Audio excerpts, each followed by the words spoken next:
1절에서 11절까지 말씀입니다.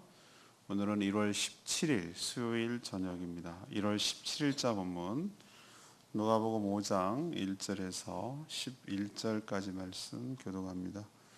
신약성경 96쪽입니다.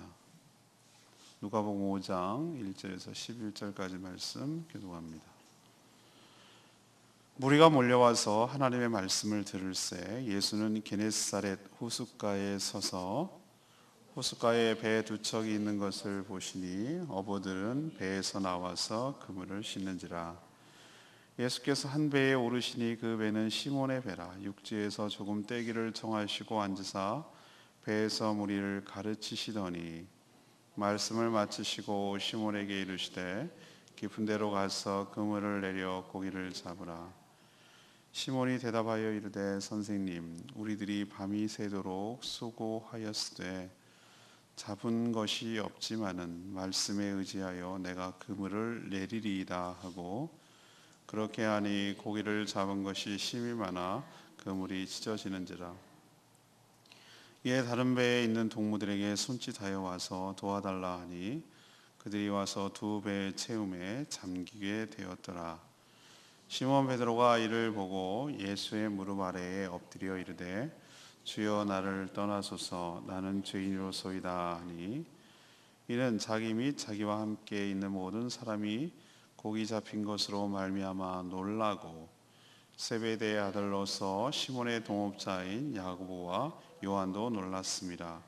예수께서 시몬에게 이르시되 무서워하지 말라 이제 후로는 내가 사람을 취하리라 하시니 그들이 배들을 육지에 대고 모든 것을 버려두고 예수를 따르니라. 아멘. 오늘의 키워드는 소명입니다.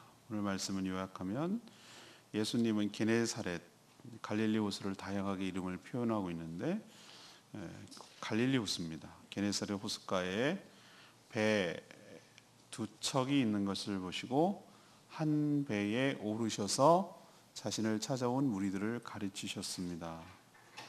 말씀을 마치고 그 배의 주인인 시몬에게 깊은 데로 와서 그물을 내려 고기를 잡으라 라고 명령하셨습니다.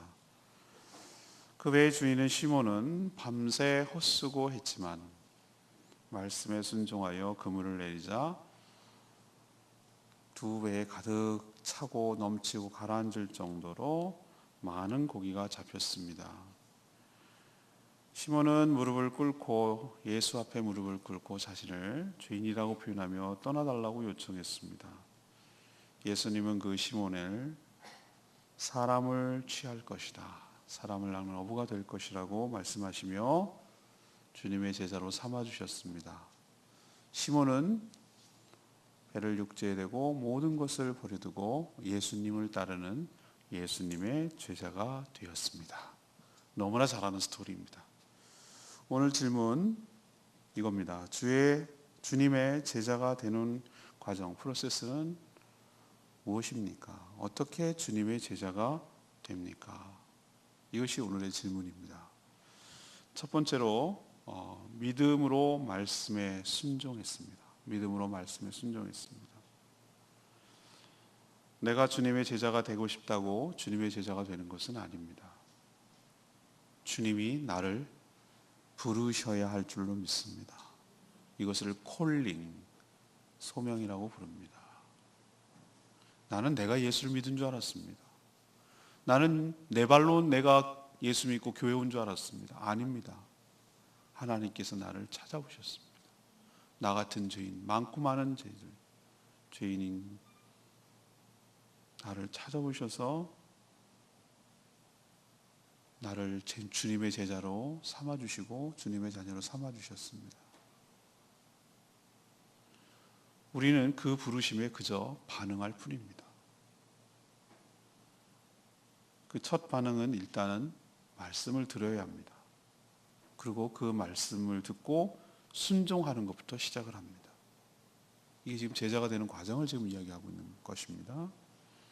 예수님은 자신의 제자를 선정하고 또 그 제자를 세우는 과정, 일으키는 과정을 오늘 말씀을 쭉 보면은 아주 주도 면밀하게 이끌어가고 계신 것을 볼 수 있습니다. 여러분은 그냥 스토리를 쭉 읽으니까 그런가 보다 이렇게 생각하지만 주님의 관점에서 한번 보시자고요. 게네사렛 호숫가, 갈릴리 호숫가에 배들이 많이 있었겠죠. 근데 거기서 무리를 가르칠 만한 배 둘 중에 한 배에 오르셨습니다. 둘 중에 하나가 오르면 되잖아. 아니죠.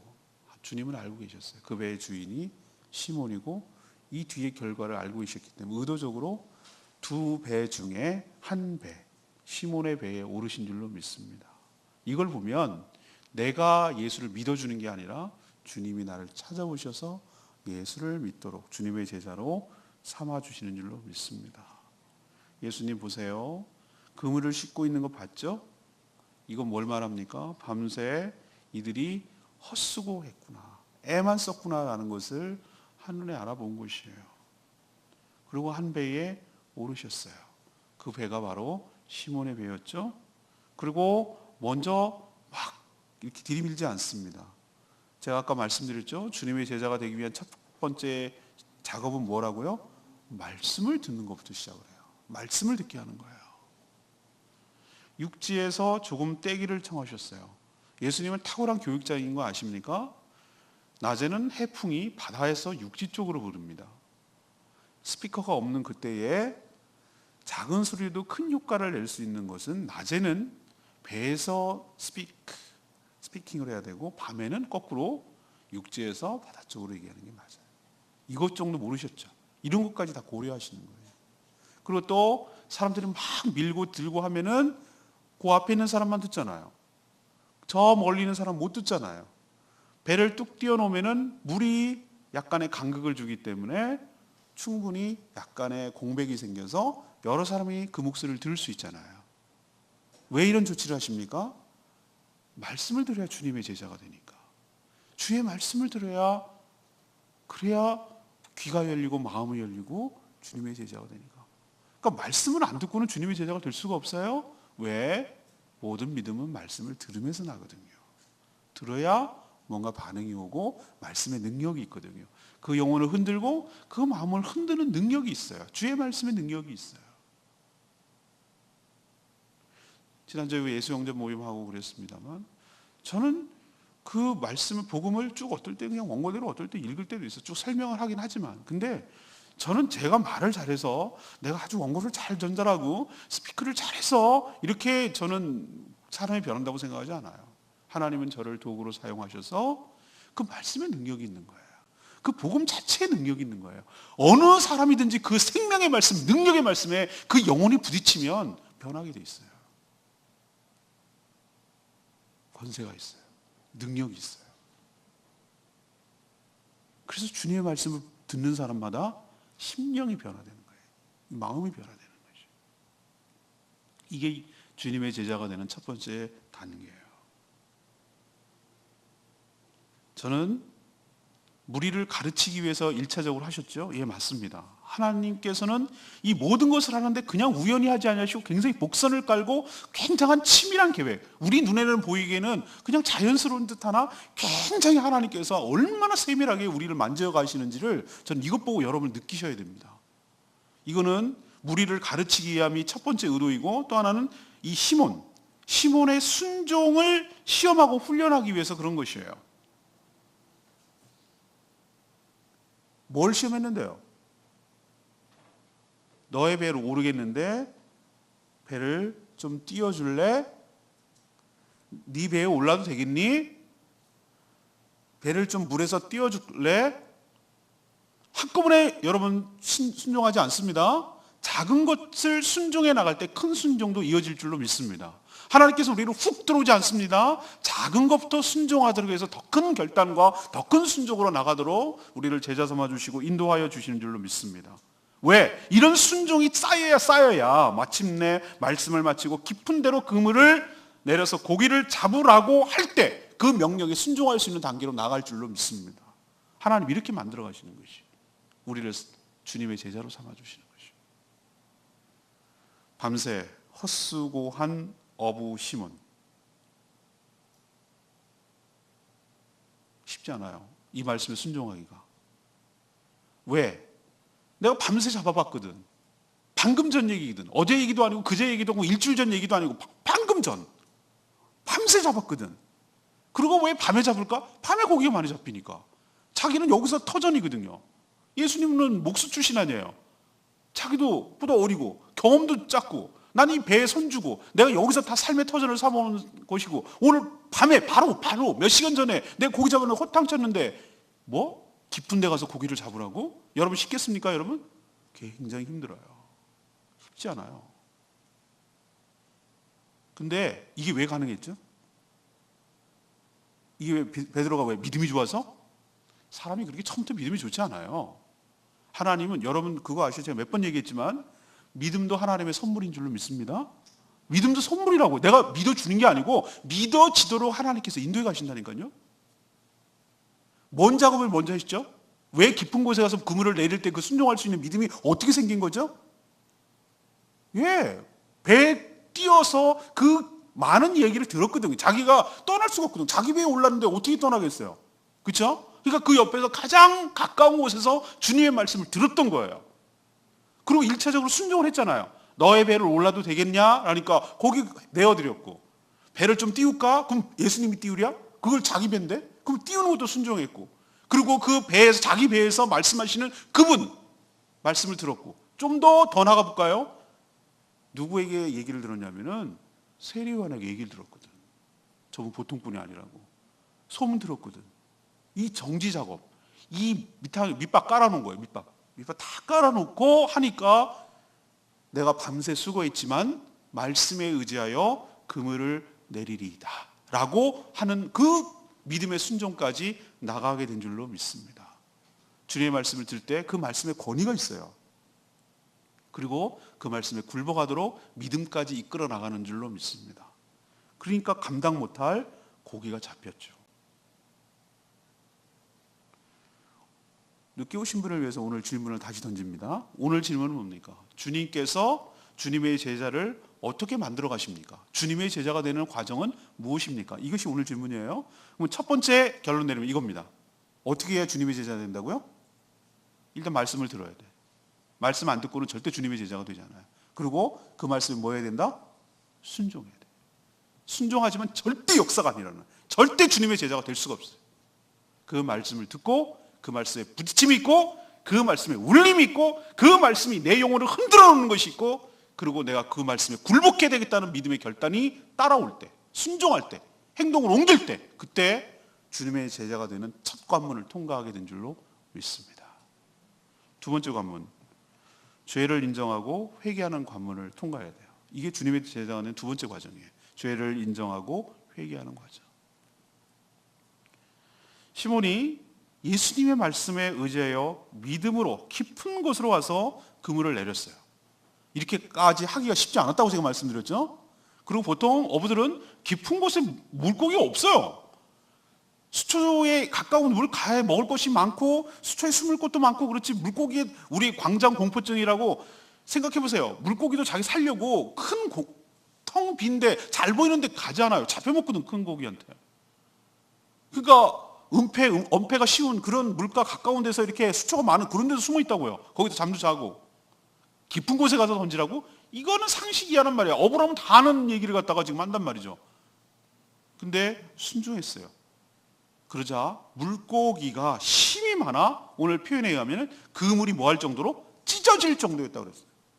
동료들을 불렀어요. 도움을 청했는데 잡은 것이 너무 많아서 한 배도 아니고 두 배가 잠길 정도였다. 얼마나 많았으면 그래요. 평생 어부로 살아온 시몬에게는 난생 처음 경험하는 풍어예요. 풍어. 이런 큰 대량 획득이 없었어요.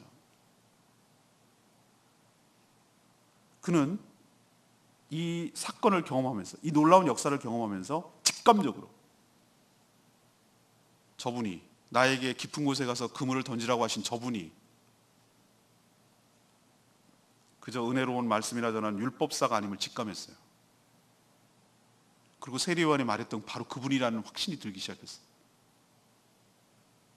그래서 8절에 보면 뭐라 합니까? 예수님의 무릎 앞에 엎드렸어요. 무릎을 꿇었어요.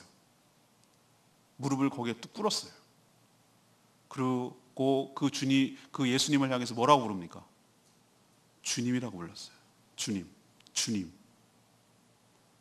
그럼 그 전까지 뭐라고 불렀는데요? 5절 보세요. 5절. 5절에 뭐라고 그랬습니까? 선생님. 이 호칭의 차이가 얼마나 극명한지 아십니까? 하늘과 땅 차이입니다. 고기 잡기 전, 그물 내리기 전에 예수님은 누구예요? 여러 선생님 중에 하나. 근데 큰 물고기를 잡고 나서 예수님이 누구란 걸 알았어요? 주님인 것을 알았어요. 그리고 자기 무릎이 꿇어졌어요. 꿇을 수밖에 없었어요.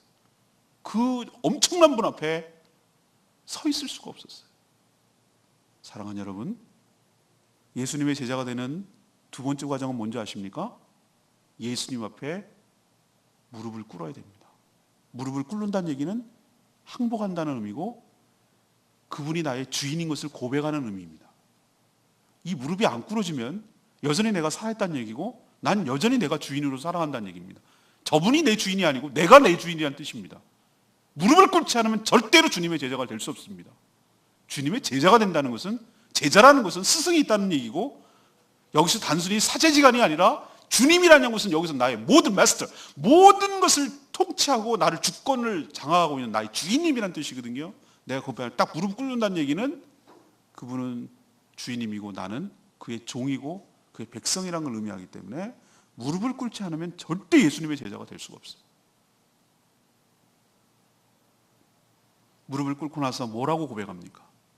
주님, 저는 누구입니다? 죄인입니다. 죄인입니다. 저와 여러분과 함께 성경 공부를 많이 해서 알겠지만 죄인이 무슨 도덕적이고 윤리적인 뭐를 무슨 잘못을 해가지고 물고기 띵겨 먹고 고기 어항양 속여 먹고 이래서 죄인이라는 게 아니고 내가 주인으로 살아온 삶의 모든 것들이 죄라는 것을 깨달은 거예요. 그래서 무릎을 꿇은 거예요. 그리고 내가 죄인이라고 고백하는 것이 진짜 주인이 누군지 알아본 거예요. 이 고기 잡는 사건을 통해서 이 세상 만물을 다스리고 고기의 흐름과 이것을 잡을 수 있는 것은 이건 사람이 할 수 없는 것을 깨달은 거예요. 자기가 진짜가 나타났어요. 주인이 나타났어요. 그리고 무릎을 꿇었어요. 왜 떠나달라고 그럽니까? 주인 만났는데 자기가 죄인인 것을 알았기 때문에. 거룩하신 하나님을 죄인인 인간이 직접 대면하면 죽는다는 유대 사상들이 꽉 있어요. 나는 너무나 추로하고 더럽고 추해서 너무나 우리로 치면 막 생선 냄새 나고 시장에서 막 너무 해가지고 아이고 사돈 오셨는데 어떻게 밖으로 나가요? 이런 느낌 이상으로 이 얼룩지고 더럽고 추한 인간이 어떻게 거룩하신 하나님 앞에 서겠는가? 노출되는 순간 나는 죽는다 이 말이죠. 그래서 주님, 제가 감당 못할 주님 저를 떠나주십시오. 제가 당신을 내가 이렇게 대면할 수가 없습니다.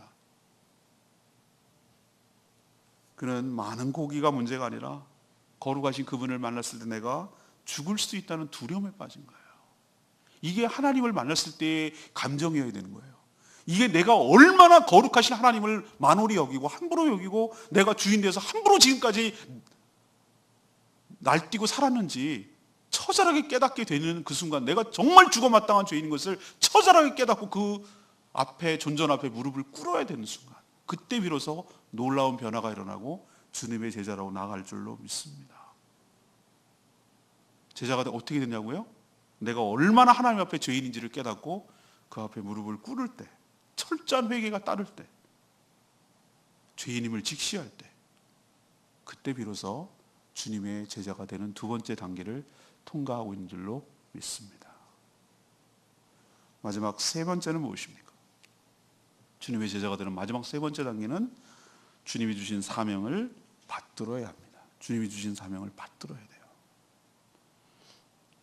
예수님은 베드로가 엄청난 고기를 잡게 했어요. 그래서 야, 나 깔보지 마.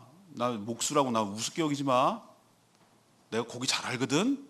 라고 베드로를 놀래키게 하기 위해서 이런 일을 벌였습니까? 아닙니다. 그리고 베드로 너 얼마나 네가 죄인인 거 알아? 네가 네 맘대로 살아온 거 알아? 라고 죄인임을 깨닫게 해서 두려움에 빠져가지고 자신을 떠나게 만들려고 이 일을 명령했습니까? 이것도 아닙니다. 왜 그러면 이런 일들을 합니까? 왜 말씀을 정하고 그 배에 오르시고 왜 말씀을 청하시고 왜 이런 일을 벌이게 합니까? 이유는 딱 한 가지예요. 베드로를, 시몬을 자신의 제자로 삼기 위해서, 그 하나님의 권위 앞에 압도시켜서 굴복하게 하기 위해서, 그를 따르게 하기 위하여 적어도 예수님을, 주님을 모시고 자신의 모든 것을 버려두고 따를 만큼 대단한 가치가 있는 분이다, 그만한 가치가 있는 분이라는 것을 믿고 따르게 하기 위해서 이런 일을 하게 한 줄로 믿습니다. 여러분도 인생의 극적인 변화가 하나님께서 있을 것이에요. 너무나 예수님을 만나는 순간 지금까지 내가 붙들고 살아왔던 모든 것들이 가치가 허무하게 느껴지고 가치 없게 느껴져요. 상대적으로 느껴지는 거예요. 내가 그렇게 그동안 인생을 부여잡고 이거가 성공이고 이게 잘 사는 거라고 생각했던 게 얼마나 웃기고 허망한지, 그게 정말 보잘것없는지 주님과 비교해 봤을 때 이거는 거의 쓰레기에 불과하다. 이건 보세요. 자기가 배에다가 육지를 내려두고 자기 모든 걸 버렸다니까요. 배도 버리고 자기 직업도 버리고 모든 걸 버려둘 만큼, 이게 사람 바보 아니고야 어떻게 가능하겠어요. 근데 그게 가능하다는 얘기는 이 내가 버려둔 것마다 본 것보다 예수님이 더 가치 있다고 생각해 버리지 않겠어요? 사람이 이걸 놓고 이걸 버릴 때 사람이 생각해 보세요. 이거를 내려놓고 이거를 딱 취할 때 이것보다 이게 더 가치 있으니까 붙잡는 건 아니겠어요? 사람이 그렇잖아요. 고기 잡는 과정 그 자체가 목적이 아니에요. 예수님은 여러분에게 기적을 연속적으로 베푸는 게 그 자체가 아니에요. 여러분 제발, 예수님이 내일 묵상하겠지만 내일 묵상할 거예요. 예수님은 기적에 포커스를 두기 원하지 않으셔요. 기적이 중심이 되는 게 아니에요. 기적을 통해서 하나님을 만나고 가치가 바뀌게 되고 뭐가 더 소중하게 여기는지 보고 내가 정말로 추구했던 모든 것들이 정말 버려둘 만큼 쓰레기 같은 존재임을 깨닫고 진짜 중요한 걸 붙들게 하기 위해서 놀라운 표적과 기적을 보여주신 줄로 믿습니다. 베드로는 물고기 잡는 게 그게 목적이 아니라니까요. 제자 삼기 위한 거라니까요. 제자를 삶으면 굴복을 시켜야 되거든요. 그 가치가 틀렸다는 걸 자기가 깨져야 되거든요. 그러니까 그 과정을 거치게 하는 것이지 그 자체가 중요한 건 아니에요. 목적 자체가 아니에요. 예수님은 두려워하는 시몬에게 뭐라고 얘기합니까? 무서워하지 마. 내가 너를 놀래키거나 무서워하거나 너를 압도하거나 너를 어떻게 하려고 이런 일을 벌린 게 아니야. 그러면서 뭐라고 합니까? 그만의 사명을 주세요. 미션. 그의 인생에 새로운 미션을 주세요. 그 전까지 뭐하고 살았습니까? 고기 잡고 먹고 살았잖아요. 그냥 오늘 더 잡히면 운수 좋은 날이라고 생각하고 그렇게 살던 사람 아니에요. 사명을 바뀌어요. 인생의 가치와 목표가 달라져요. 뭐라고 합니까? 네가 이제는 사람을 취하는 일을 할 것이야. 그럼 그 전까지는 고기를 취하는 일을 하고 살았지. 이 앞에 부분이, 생략된 부분이, 이제는 너는 고기를 취하는 것이 아니라 뭐? 사람을 취하는 것이 너의 사명이 될 것이야. 너가 이 땅에 존재하는 이유가 될 것이야. 난 너 그것 때문에 이런 과정을, 이런 역사를 일으킨 것이다. 다른 성경은 뭐라고 표현합니까? 누가복음 말고 사람을 낚는 어부가 될 것이다. 굉장히 은유가, 메타포가 굉장히 멋있죠? 너는 그동안 뭘 했어요? 저는 이스라엘 여행 갔을 때 그 물고기 먹었어요. 베드로 피쉬 있어요. 피터 피쉬. 이렇게 내가 통으로 구워서 먹어요. 이빨 날카로워요. 붕어도 아닌 것이 굉장히 크게 생겼는데 통으로 구워 먹더라고. 레몬즙 짜가지고 먹는 거였어요. 근데 그거 잡아먹는 인생에서 사람을 낳고 사람을 취하고 산 영혼을 구하고 사람의 영혼을 구하려는 그런 일을 하게 될 것이야. 얼마나 가치 있는 일입니까? 생선 잡아먹고 생계를 이어가는 그런 인생에서 죽어가는 영혼을 구원하는 일을 하는데 널 쓰겠다는 거예요. 이거는 엄청난 이걸 어떻게 비교를 하겠어요? 인생의 가치를. 이거랑 물고기 생선 잡아먹는 인생에서 사람의 영혼을 구원하는 일에 너를 쓰겠다. 와, 이거는 이 인생의 레벨은, 이 차이는 엄청나서, 이건 하늘과 땅 차이예요.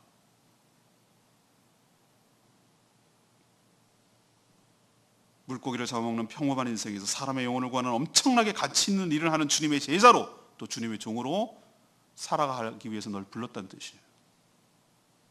이처럼 예수님은 바로 제자로 삼지 않아요. 스텝을 보세요. 말씀을 듣게 합니다. 그리고 믿음이 생기게 합니다. 그 말씀에 순종함으로 신뢰가 생긴 후에 놀라운 역사를 경험하게 합니다. 그 역사를 경험해서 자신이 죄인임을 깨닫게 합니다. 무릎을 꿇게 합니다. 그리고 새로운 사명을 주십니다. 주님의 제자로 삼아주시고 모든 것을 버리고 따르도록 인도하여 주시는 줄로 믿습니다. 여러분도 그렇게 불렀고, 여러분이 어느 단계에 있든지 주님은 그런 단계를 거쳐가도록 해서 여러분의 인생을 가치로운 인생으로, 고기 잡아먹고 살아가는 인생에서 영혼을 구원하는 일에, 세상 향락 불나방처럼 살아가는 그런 인생에서 주님의 제자로, 주님의 종으로 여러분을 불러서 불러서 새로운 미션을 주고 가치 있는 인생을 살아가도록 주님의 제자로 삼아주시는 줄로 믿습니다. 오늘 절 레바의 말씀이 5절 말씀. 시몬이 대답하여 이르되 선생님, 우리들이 밤이 새도록 수고하였을 때 잡은 것이 없지만은 말씀에 의지하여 순종하겠다 그랬어요. 사랑하는 여러분, 우리도 똑같습니다. 믿음으로 순종할 때 우리 삶에도 놀라운 역사가 일어나게 될 줄로 믿습니다. 믿음으로 순종하기 위해서 뭐가 필요합니까? 지금까지 내가 쌓아왔던 경험, 그 알량한 경험, 영원을 사시고 천지를 만드시고 그 모든 천지를 만들 때 설계도가 되시고 지혜가 되셨던 그분 앞에 그 몇십 년 동안 쌓아온 경험, 그거 갖고 들이밀려고 하는 이 인생이 얼마나 보잘것없고 한찮고 하나님 보시기에 우습겠습니까? 지식, 우리가 알면 얼마나 알겠습니까? 지식이 얼마나 빨리 발전하는지 대학 배웠던 거, 대학원에서 배웠던 거 다 쓰레기처럼 돌아가고 1년만 지나면 아무것도 남는 것이 없는, 새로운 것을 늘 배워야 되는 그 알량한 지식, 그것이 하나님 천지 만물을 주관하시고 모든 원리의 근본 되시는 그분 앞에 그 지식 들이밀면 얼마나 웃기겠습니까? 대학원생들한테 초등학생이 와가지고 영희야 가자, 철수야 가자, 이 동화책 읽는 그거보다 더 큰 수준 차이가 나지 않겠습니까? 예수님한테 막 들이미는 게. 내 감정, 열정 갖고 막 뭐 하는 거, 하나님보다 열정 있고 지혜로운 분이 세상에 어디 있겠습니까? 한 번도 쉬지 않는 그 열정으로 우리를 품어주시고 이끌어내시는 그 열정 보세요. 뭘 해도 안 돼요. 그러니 믿음으로 순종한다는 것은 내가 가지고 있던 경험치, 지식, 감정, 캐리어, 기술, 자격증 다 내려놔야 돼. 다 내려놔야 돼. 내려놔야 돼. 그거 들이밀면 안 돼. 그거 다 내려놓고 백지로 돌리고 제로 베이스에서 하얀 백지에서, 그러면 그런 줄 알고 아니면 아닌 줄 알고 하라면 하는 줄 알고 아니라고 하면 아닌 줄 알고 믿음으로 어린아이같이, 정말 어린아이같이 다 이해돼서 받아들이는 거 아니고, 어린아이가 뭘 이해돼? 걔가 그걸 어떻게 논리적으로 설명하고, 얘야 이게 있어, 이렇게 해서 이렇게 해서 이렇게 해서 이렇게 되면 이런 결과가 올 거야, 이렇게 해서 이렇게 하는 게 이렇게. 애들 설명 못해. 그냥 직관적으로 부모가 이거 해. 그러면 뭘 믿으면, 어린아이, 엄마가 이렇게 하라고 할 때는 뭔가 나한테 좋은 일이 생기라고 나한테 좋게 하는 거니까 하는 거죠. 얘가 다 이해돼서 하는 겁니까? 믿음은 이해돼서 되는 게 아니에요. 그냥 나에게 유익할 거라는 저분을 신뢰하기 때문에 따라가는 것이에요. 우리도 때로는 어린아이 같은 이런 순전한 믿음이 필요해요. 말씀에 의지하여, 말씀에 의지하여 깊은 곳에 그물을 내리리이다. 이거 아닌데, 이거 안 되는데, 내가 오늘 밤새 했는데, 내가 해봤는데.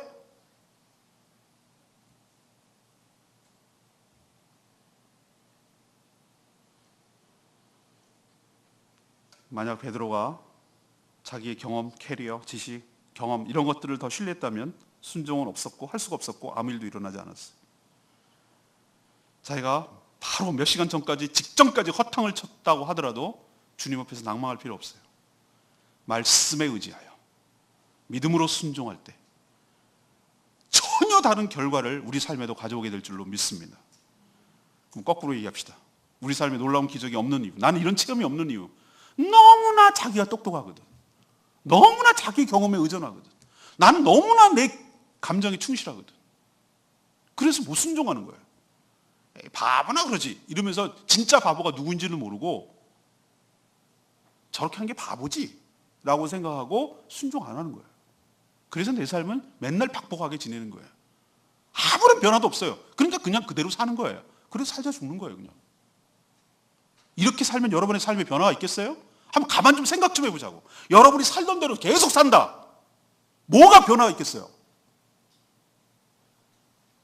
깊은 물에 그물을 내리라는 주님의 말씀에 순종하지 않고 그냥 내가 냅둬요. 내가 살던 대로 살게라고 하면 여러분의 삶에 변화가 있겠어요? 없겠어요? 없습니다. 변화는 결단이 있어야 되고 믿음의 순종이 있을 때 뭔가 내 삶에 변화가 있지 않겠습니까? 주님은 그걸 이끌어내려고 이렇게 작업을 하신 거고요. 올 한 해 여러분, 이 누가복음이 모든 말씀이 다 은혜롭지만 누가복음을 새롭게 저도 지금 보고 있는 거예요. 지금까지 모든 설교했던 걸 다 백지로 돌려놓고, 지금 이거 제가 설교 몇 번 했겠습니까? 어마어마하게 했습니다. 근데 다 내려놓고 누가복음을 저도 새롭게 보려고, 새롭게 은혜를 받으려고 다 놓고 새로운 관점에서 지금 보고 있는 거예요. 근데 은혜가 쏟아져. 하나님 말씀 살았다는 말이 뭔 말인지 알겠어요. 은혜는 쏟아져. 왜? 하나님은 항상 현재형으로 말씀하시거든요. 올 한 해 여러분에게, 저도 그렇고 여러분도 그렇고 정말로 하나님의 말씀에 온전히 순종해서 그 알량한 경험들, 지식들, 실패감들, 좌절감들, 내가 여태까지 해봤는데 안 되는데 그런 실패감들, 좌절감들, 안 된다고 생각하는 그 고정관념들 다 버리고 말씀에 의지하여 그물을 내려서 놀라운 역사를 경험하는 저와 여러분 되기를 축복합니다. 변화가 있어야 되지 않겠어요? 고기가 목적이 아니라니까요. 여러분 제발 고기 갖고 대박 날 때 이거 갖고 목적 삼지 말고 내 인생의 가치가 달라지고 내 인생의 목표가 달라지고 내가 선생님 만난 것이 아니라 주님을 만나는 역사가 일어나야 그게 진짜 목적이에요. 주님께서 여러분에게 기적을 베푸는. 고기에 매몰되지 마시고 여러분의 삶을, 여러분의 가치를, 여러분의 인생을 바꿔놓는 주님을 만나는 놀라운 역사가 있게 되기를 축복합니다. 오늘 정리합시다. 오늘 질문은 뭐였습니까?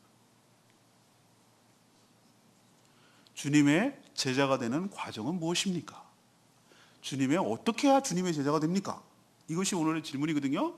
첫 번째 스텝, 말씀을 들어야 됩니다. 말씀 안 듣고는 장사가 없습니다. 말씀은 믿음을 들으면서 납니다.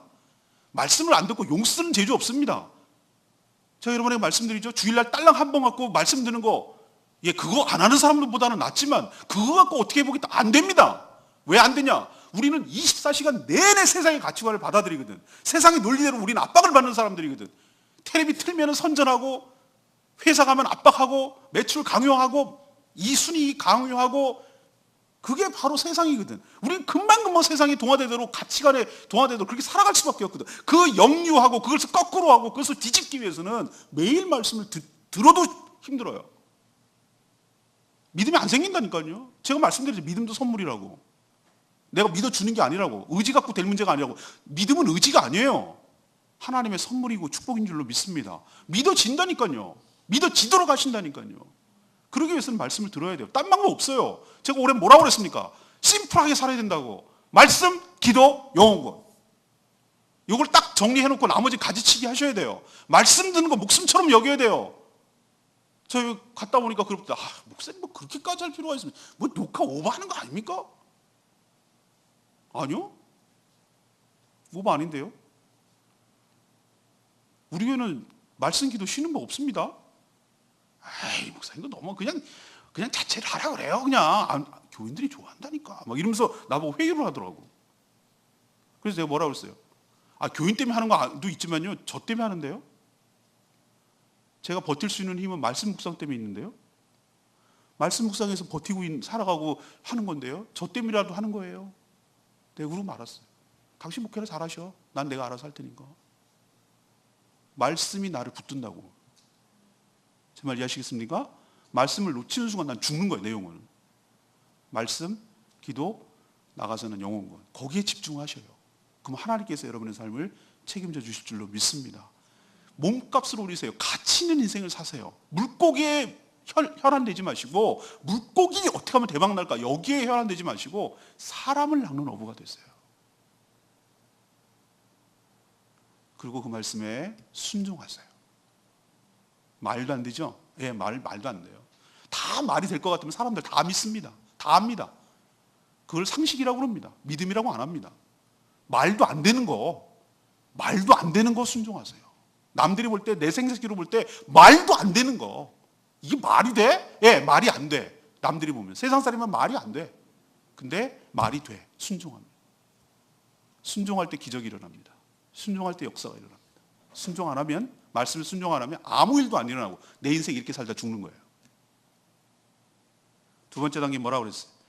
내가 얼마나 큰 죄인인지, 내가 얼마나 내 마음대로 살고 내가 주인 돼서 살아가는 죄인인지 이걸 처절하게 깨닫고 회개해야 돼요. 무릎을 꿇어야 돼요. 무릎을 턱 이게 꿇어져야 돼요. 그분 앞에 내 무릎이 꿇어야 돼요. 아직도 빳빳하게 들고 서 있고 무릎이 안 꿇어지는 사람은 여전히 내가 주인으로 살겠다는 뜻이에요. 그러면 아무 일도 안 일어나요. 내가 죄인인 걸 고백하고 내가 얼마나 큰 죄인인 것을 깨닫고 주님 내가 죄인입니다 라고 말만 고백하는 것이 아니라 정말로 항복해야 돼요. 무릎을 꿇는다는 얘기는 항복한다는 뜻이에요. 마지막 세 번째는 무엇입니까? 그러고 나서 주님이 주신 사명을 받들어야 돼요. 순종해야 돼요. 버려둘 만큼 그 사명이 가치가 있어야 돼요. 내가 너를 사람 낚는 어부가 되게 하리라. 상상도 못하는 가치 있는 인생, 존귀하게 쓰임받는 인생, 아무나 제자 안 삼아주는데 주님의 제자로 살아가는 인생, 주님의 종으로 일꾼으로 살아가는 인생, 주님의 사역자로 살아가는 인생. 이게 한 번밖에 살지 않지만 아주 가치롭게 의미 있게 이게 성공하는 인생이에요. 누구랑 옆에 붙어있느냐가 굉장히 중요하거든요. 누구한테 쓰임받느냐도 중요하거든요. 대통령한테 쓰임받아도 그렇게 귀하게 여기는데 하나님께 주님께 쓰임받는 복된 인생 되기를 축복합니다. 누가 보고 은혜롭죠? 네, 말씀에 더 집중하시는 저와 여러분 되십시다. 오늘 말씀 붙들고 기도하기 전에 아까 불렀던 727장 찬양지 부르고 기도하겠습니다.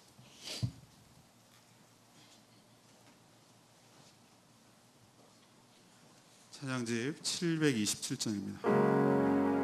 전능하신 나의 주 하나님은, 오늘 말씀 생각해 보세요. 주의 말씀 의지하여, 기억나십니까? 주의 말씀 의지하여 깊은 곳에 금을 던져 그가 놀라운 일을 이루시는 것 보라. 오늘 말씀과 이것이 딱 맞아 떨어지죠. 이 부분부터 부를까요? 주의 말씀 의지하여 깊은 곳에 금을 던져 오늘 그가 놀라운 일을 이루시니 보라. 주의 말씀 의지하여 믿음으로 금을 던져 믿는 자에게는 지 못함 없네. 전능하신 나의 주 하나님이 알지 못하실 일 전혀 없네. 우리의 모든 간구도 우리의 모든 생각들 우리의 모든 꿈과 모든 소망도 신실하신 나의 주 하나님이 우리 모든 괴로움 바꿀 수 있는데 불가능한 일 행하시고 죽은 자를 일으키시니 그를 자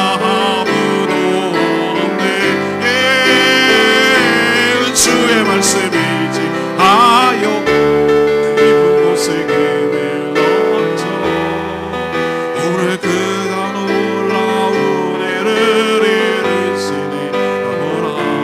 주의 말씀 의지하여 믿음으로 금을 던져 믿는 자에게는 지 못하네. 주의 말씀 의지하여 금을 던져 오늘 그가 놀라운 일을 이루시니 보라. 주의 말씀 의지하여 믿음으로 금을 던져 믿는 자에게는 지 못하네. 믿는 자에게는 지 못하네. 믿는 자에게는 지 못하네. 사람들은 말이죠, 자꾸 큰 물고기 잡는데 관심이 되게 많아요. 아니요, 그 물고기를 놀라운 역사를 경험해서 베드로를 갖다 꺾으시고 무릎을 꿇게 하시고 주님의 제자로 삼으시고 주님의 일꾼으로 삼아주시는 그 하나님의 능력이란 더 대단한 거예요. 여러분 같은 죄인들을 끌어내시고 불러내시고 믿어지게 하시고 그 강팍한 마음, 자기의 경험과 자기의 얄팍한 지식으로 살아가는 우리의 이 고집스러움을 꺾어내시고 내려놓게 하시고 내가 죄인임을 깨닫게 하셔서 나를 바꿔내신 하나님의 능력이 더 대단하지 않습니까? 큰 물고기보다. 여러분을 어떻게 부르셨습니까? 여러분이 믿어줬습니까? 믿어졌습니까? 하나님께서 믿어지는 은혜를 주셔서 여러분 뭐하고 살았습니까? 물고기 잡는데 오늘 2마리 잡았네, 3마리 잡았네, 그거 남과 비교하면서 살아가는 그런 인생 아니었습니까? 여러분을 가치롭게 사람을 낚는 어부라고 여러분을 불러주시고 정말로 세상과 비교할 수 없는 그런 가치로운 인생을 살아가게 하나님께서 불러주신 하나님의 은혜가 너무 그게 기적 아니고 그게 축복 아니겠습니까? 하나님, 이제 내가 물고기 잡는 데 연하지 않겠습니다. 배를 버려두겠습니다. 모든 것을 버려두고 주님을 따르겠습니다. 주님, 나의 삶을 책임져 주시옵시고 주님, 이제는 물고기 잡는 인생에서 하나님 사람을 낚는 어부로 살아가기를 원합니다. 주여, 저를 사용하여 주시고 저를 새롭게 하여 주시옵시고 더욱더 믿음이 견고하게 하시고 주님, 저를 불러주시고 주님의 일꾼 되게 하여 주시옵소서. 주님의 제자 삼아 주시옵소서. 다같이 주여 외치며 하나님께 결단하며 믿음으로 나가겠습니다. 주여, 권하니 주의 말씀 의지하여 깊은 곳에 금을 던져 오늘 그가 놀라운 애를 이루시는 것 보라. 주의 말씀 의지하여 믿음으로 금을 던져 이는 자에게 능치 못하오네. 주의 말씀 의지하여 깊은 곳에 금을 던져 오늘 그가 놀라운 일을 이루시는 것 보라. 주의 말씀 의지하여 믿음으로 금을 던져 믿는 자에게 능치 못함없네. 믿는 자에게 능치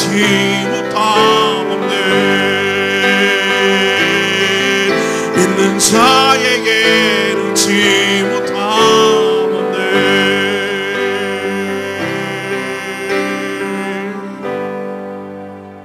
하나님, 우리 2018년도가 되어서 1월부터 누가복음을 통하여 우리에게 쏟아지는 하나님의 은혜 주신 것 참으로 감사합니다. 하나님의 말씀의 능력 있고 권위가 있는 줄로 믿습니다. 말씀이 우리 영혼을 흔들 때 우리 영혼이 변화되고 새롭게 되는 역사가 일어날 줄로 믿습니다. 예수님께서 자신의 제자를 어떻게 부르시고 만들어 가신지 똑똑히 봤습니다. 저희도 주님의 제자로 동일한 방법으로 삼아 주실 줄로 믿습니다. 미련한 저희들에게 말씀을 들려주시고 그 영혼을 흔들어 주시고 우리 마음이 딱딱한 마음이 변화주시고 그 마음인 밭을 갈아엎어 주시고 작은 믿음의 불씨로 그 말씀에 순종하게 하심으로 놀라운 체험을 통하여 주님을 신뢰하도록 인도해 주셨습니다. 우리가 얼마나 자기중심적으로 살아가고 내가 주인 되어서 살아가는 죄인인지 철저하게 깨닫게 하여 주시고 주님 앞에 무릎을 꿇고 내가 죄인임을 고백하도록 인도해 주셨습니다. 얼마나 허망한 일에, 얼마나 가치없는 일에 그게 최고인 줄 알고 목구멍이 포도청이라는 이유만으로 그냥 물고기 잡는 데 현안이 되고 남과 비교하면서 그렇게 헛수고하며 살아가는 인생, 주님이 어떻게 살았는지 저희들보다 더 잘 사십니다. 이제 이 삶 청산하겠습니다. 내가 이런 식으로 살다가 이렇게 죽을 수밖에 없는 것 깨달았습니다. 이제는 모든 것 버려두겠습니다. 나 같은 죄인을 불러주신 주님의 제자로 살아가겠습니다. 물고기 잡는 인생에서 영혼을 취하는, 사람을 낚는, 영혼을 구원하는 이 일에 저희들이 전력 질주하겠습니다. 가치 있게 살겠습니다. 의미 있게 살겠습니다. 뭐에 목적을 둬야 될지 이제 분명히 알았습니다. 내려놓겠습니다. 버리겠습니다. 주님 제자 되겠습니다. 주님의 일꾼 되겠습니다. 주인 주님이신 주님, 제 삶을 책임져 주시고 인도해 주시고 사용하여 주시옵소서. 주님께 다 드립니다. 주님께 다 맡깁니다. 주님 마음껏 사용하여 주시옵소서. 주님이 저를 부르셨으니 주님이 책임져 주실 줄로 믿습니다. 주님, 올 한 해는 지금까지의 삶을 다 내어버리고 그 허접한 가치만 다 내려놓고 내 경험, 내 감정, 내 지식 내려놓고 주님을 따르는 주님의 신실한 제자로 살아가기를 원합니다. 저희 삶을 책임져 주시고 선한 길로 인도하여 주시옵소서. 오늘도 하나님 옆에 간구하고 기도하는 제목마다 응답하여 주시기를 원하옵고 예수 그리스도의 이름으로 축복하며 기도합니다. 아멘.